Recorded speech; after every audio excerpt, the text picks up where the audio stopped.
ডাক্তারদের অবস্থা বাংলাদেশে খুবই খারাপ। একটা ডাক্তারের বেতন খুবই কম, যেটা একটা ড্রাইভারের বেতনের চেয়েও কম। এটা আমি সবসময় বলি।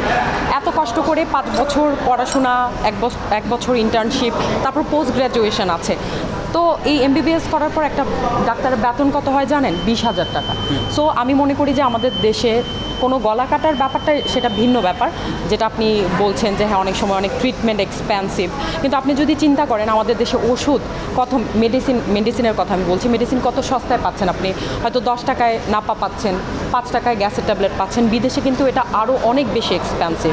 তো আমাদের দেশে আমার মনে হয় যে ট্রিটমেন্ট থেকে শুরু করে, এবং সবচেয়ে বড় কথা আমাদের দেশের ডাক্তাররা অনেক ভালো।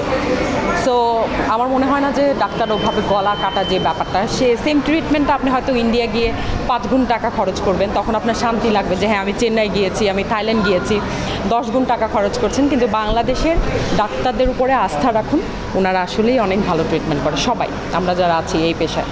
একটু যদি বলি, বাংলাদেশে যে সকল ডাক্তার আছে সেই সকল ডাক্তার আছে আপনি একটু ভিন্ন কন্টেন্ট তৈরি করেন, এবং একই সাথে আপনার যারা ফলোয়ার আছে বা দর্শক আছে, দুই সাইডের দর্শক, একটু বলবেন যে আসলে সিনেমাতে কবে দেখতে আপনার?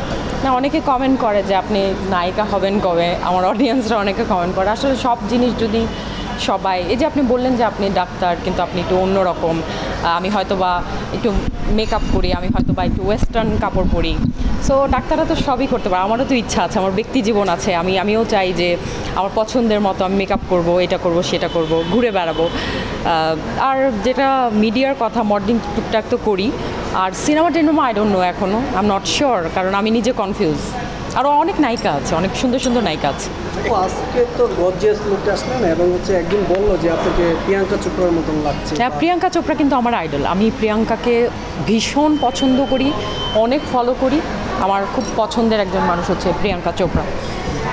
মানে কেমন দেখছেন যে হলিউড বলিউডের নায়িকাদের মতো আসলে আপনিও কি ওরকম যেতে পারছেন বা যাওয়ার কোনো আছে? আমাদের দেশের অবস্থা যে আমাদের আসলে হচ্ছে কি আরেকটু গ্রুমিং দরকার, আরেকটু আমাদের সুযোগ দেওয়া দরকার, এবং চাইলে আমরাও কিন্তু ইন্টারন্যাশনালি দেশকে রিপ্রেজেন্ট করতে পারি। ওটুক যোগ্যতা আমি মনে করি আমাদের দেশের মেয়েদের মধ্যে, ছেলেদের মধ্যে, সবার মধ্যে আছে।